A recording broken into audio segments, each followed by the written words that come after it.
E já estamos de volta aqui com o Temperando Papo e ele também está de volta conosco.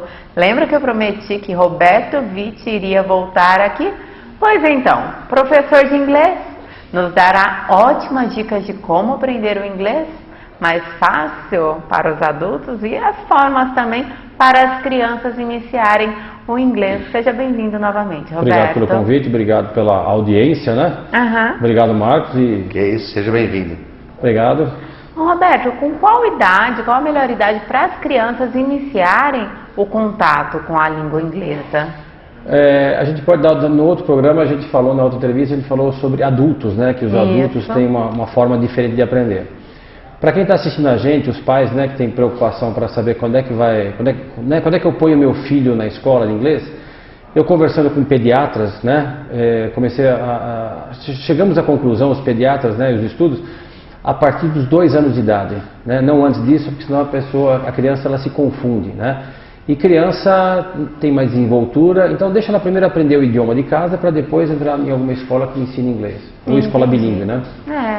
E por que as crianças têm mais facilidade para aprender o inglês? É real mesmo essa afirmação? É real, e eu não diria que criança tem mais facilidade para aprender inglês. Criança tem mais facilidade para aprender qualquer coisa. É verdade. Existe uma teoria que diz, né, será que adulto aprende, né? Não é que se adulto aprende mais fácil ou mais dificilmente. Mas criança não tem vergonha. Sim, é verdade, né? Não tem aquele medo de aprender, que o adulto tem medo de ser taxado como burro, né? Na verdade, Lento. A criança é um disquete virgem, né? Disquete da minha época, né? Um CD virgem. Então ela não tem vergonha de falar. E se ela errar e alguém falar alguma coisa para ela, né? Corrigi-la, ela vai falar, o tio falou, né? A tia falou que está errado, eu não posso falar. E o adulto tem vergonha de falar em público. E aí, como, né, a gente só vê o erro dos outros, a hora que alguém erra, a gente vê. Então a gente tem medo que alguém veja os nossos erros. É verdade. E o engraçado, né? Porque assim, a gente tem esse certo receio e quando acontece isso, por exemplo, na própria sala de aula, uma outra pessoa errou, a gente acha absolutamente normal, né? Eu não sei por que esse pré-julgamento, né, Marcos? Eu também não... É que na realidade isso vem mesmo do fato de sala de aula quando você é mais jovem, que você lembra das críticas e tal e acaba assemelhando, cruzando uma coisa com a outra. Mas eu tenho uma pergunta, é a seguinte, por exemplo, eu falo português, aí eu aprendi uma segunda língua e falo ela bem. Isso facilita o meu aprendizado de uma terceira língua ou não? Olha, existe uma crença que sim, né? Eu não posso te afirmar com bastante veemência, porque eu já vi gente que aprendeu uma língua bem aprendida e depois ficou com preguiça de aprender a segunda, a terceira. Mas obviamente que nem eu falei no outro programa também, aprender o idioma estrangeiro é fundamental para o pessoal de terceira idade, melhor idade, para retardar o mal de Alzheimer, né? Então, isso daí já é estudo científico, já prova. Já comprova. Se a pessoa, veja bem, se o tiozinho ou a tiazinha vão aprender, é uma consequência. O importante é que ela utilize o cérebro para poder... É o exercício em si, né? Então, mas eu acredito que aprender uma terceira língua depois que você sabe 2, eu acho que facilita muito. Não sei se quem fala inglês e português vai aprender japonês de forma assim. Sim.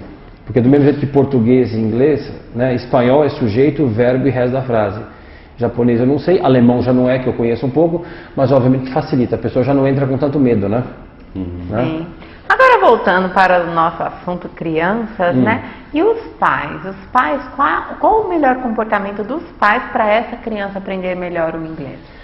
Primeiro, acho que os pais precisam ver se a criança gosta de idiomas. E hoje em dia você tem uma série de materiais, né? Uma série de materiais coloridos, CD, a internet mesmo já faz as pessoas, a molecada já querer brincar com videogame. Eu já tive alunos que aprenderam inglês por causa dos games. Computador também, né? Computador, então. Então, o que eu sugiro? Você que quer fazer o seu filho aprender inglês, hoje em dia esses seres que a gente chama de filhos já são outros seres, porque eles são muito mais espertos do que a gente na nossa época. Então eu sempre aconselho os pais a fazerem o seguinte, depois de 2 anos, obviamente, mas pega o seu filho, pega a sua filha e coloca seu filho, matricule seu filho numa escola de bom reconhecimento, com 7, 8 anos de idade. Aí, se ela consegue controlar o bichinho, né? E aí deixa ele mofando uns 6 anos, 7 anos na escola. Isso é mofando. Você ainda tem controle sobre esse ser.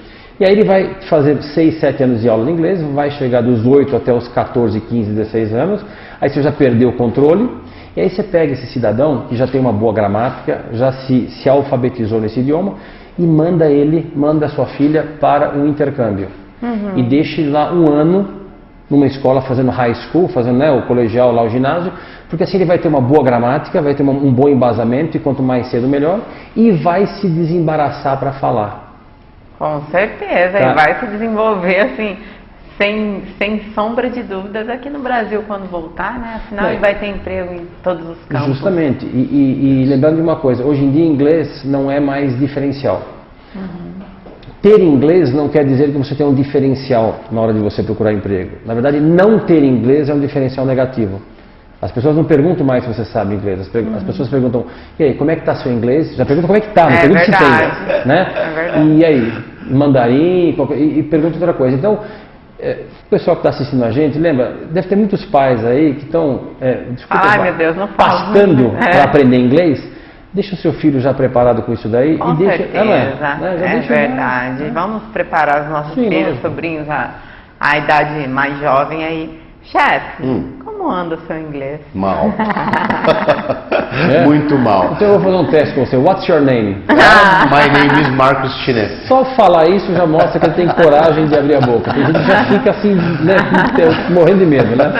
Mas Tá bom. deixa eu te fazer uma pergunta que eu acho que ela é interessante. Você, a gente sabe, tá? Você é um estudioso da coisa, é uma sumidade no assunto, certo?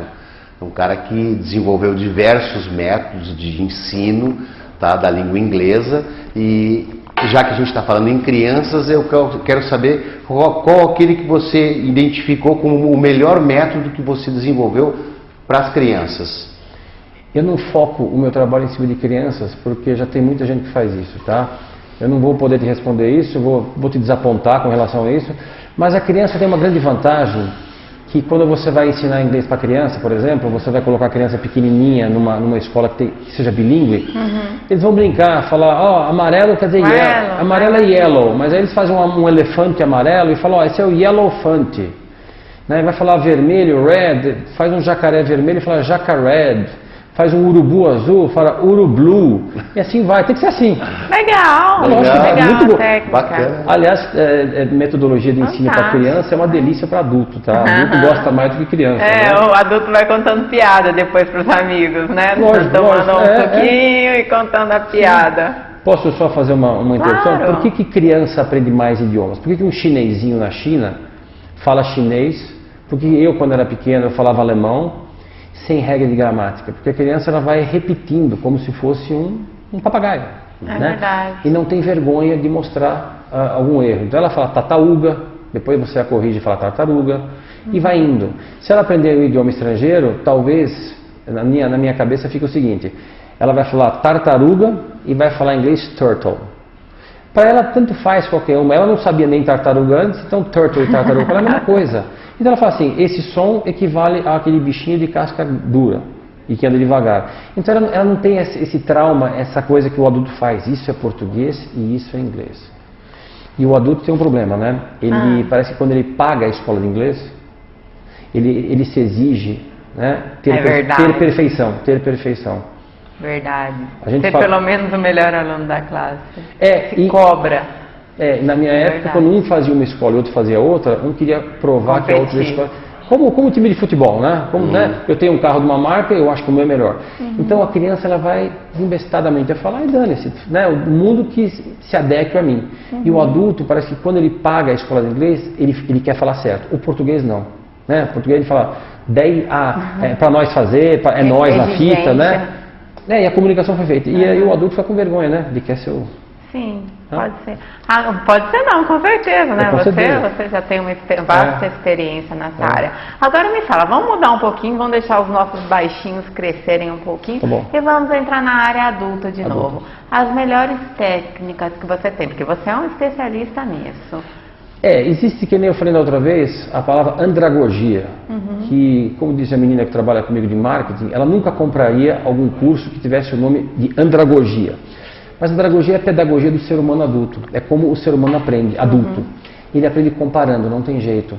Né? Ele tem um negócio, eu não sei nem como escreve direito, chama subsunsor, que é o conhecimento prévio. Subsunsor, conhecimento prévio. Então o que acontece? Quando um brasileiro vai aprender inglês, ele automaticamente, é o processo natural dele de comparar com o português. E as escolas falam o quê? Olha, se você comparar, você não pode comparar, você tem que fazer o quê? Pensar em inglês. Se você comparar, isso é pecado, você vai para o mármore do inferno, você vai, né, o capeta vai te pegar. E aí fica um conflito interno, porque a pessoa, é natural ela comparar. Claro. E o professor fala que não. Então o professor fala para você não fazer, a tua natureza fala para você fazer, e você fica, e aí, como é que eu faço? Então é o que eu sempre falo, tudo que der para comparar, compare. O que não der, você aceite. Mas não se sinta culpado, né, você que está fazendo um curso de inglês, que você não consegue ainda comparar, não sabe pensar em português, inglês. Você acaba comparando sim. Entendi. Se é certo ou se é errado, eu não sei, mas é natural. Tem mais alguns erros que a gente comete na hora de aprender inglês? Tem, lógico que tem. Um deles, por exemplo, é achar que você vai aprender com um livro debaixo do braço. Né? Não é assim. É a axilosmose. Você bota a axilosmose. Só abre na hora da aula. Não abre, é isso, na hora da aula. Agora você vai num curso de inglês, você faz o quê? Você paga o curso de inglês e paga o estágio completo. Depois a escola te vende o material, que é normal isso. Claro. Aí eu te pergunto, qual é o percentual do pessoal que vai para a aula? Um monte. Pagou, eu vou para a aula. Agora, qual é o percentual do pessoal que pega o livro de inglês fora da aula e estuda com o livro? Que pega o livro para estudar? É muito ou é pouco? Deve ser pouco. É esmagadoramente pouco. Ou como disse um aluno meu hoje, é mó pouco. Mó pouco. Mó pouco. Mó pouco, mano? Mano, mais ou menos, é. Aí, qual é o pessoal que... Aí, nesse material que você compra, é livro, CD e às vezes DVD. Sim. O pessoal não pega o livro... Quantas pessoas vocês conhecem que pegam o CD, sair do trabalho e vão botar o CD para escutar inglês no carro? Eu gostava. Você gostava, né? Mas pouquíssimo, não. É mó pouco. Quem entra no carro fala, não, tira isso. Entra no computador, vai colocar aquilo. E DVD o pessoal também não pega. Então, essa disciplina de você, faça chuva, faça sol, eu vou falar em voz alta, para pegar a pronúncia e desenvoltura, tem quem trabalha... Tem que ouvir muito, né, pra gente tem que pegar ouvir a muito, pronúncia. tem que ouvir muito. Só que a língua da gente é um músculo. É. Se você não está acostumado a falar aquela sequência de sons, a pessoa trava. Então, pega um texto em voz alta, leia. Eu lia meia hora por dia. Meia hora por dia. Mas é assim, faça chuva, faça sol. Então, o maior erro das pessoas é achar que não tem que ter disciplina. Tem que ter disciplina. Não tem jeito, você tem que ter disciplina. Roberto, como que é o nome da sua mãe? O nome da minha mãe? É. O nome da minha mãe é Gerda Witter. Gerda Witter. Um beijo pra você que está assistindo Temperando Papo, viu? Olha, seu filho, é tão boa a presença do seu filho, assim, ó, que passa assim, já acabou a entrevista. Mas ela mandou e-mail pra vocês? Não mandou, eu vi o seu recado, o seu recadinho. Ela mandou? Ah, é? Então, eu queria mandar um beijo pra minha mãe, tá bom, tá claro? E pra você, tá? Muito obrigado. Obrigada, Roberto. Roberto, obrigada pela sua participação também. Deixa seus contatos pra gente. Inclusive agora o site já está quase pronto, porque sempre tem uma coisinha aqui ali. Meu telefone é 011, né, de São Paulo, 6448-6999 e 011 também, 9911-7912 e o site é a www.inhouseidiomas.com.br e também, eu não falei da outra vez, você clicando lá e olhando no institucional, vai ter a minha parte lá. Eu escrevo algumas colunas de inglês e negócio para Cato. Olha que legal, então, para Cato. Eu vi dias, mesmo no e-mail que você chegou a ver? mandou. Então, vocês dão uma olhadinha lá e no YouTube também está meu nome lá, vocês vão ver umas aulas, só que eu queria fazer um protesto aqui. Claro, vamos. A televisão engorda muito a gente. Entra na dieta comigo, então. Você me ensina inglês, eu ensino uma dieta, ok? Então agora eu vou ver o que vocês vão cozinhar e vou aproveitar, tá? Tá ótimo, Roberto, muito obrigada. Agora vamos lá, chefe? Vamos embora. Um pé lá, outro cá. Temperando Papo. Volta já.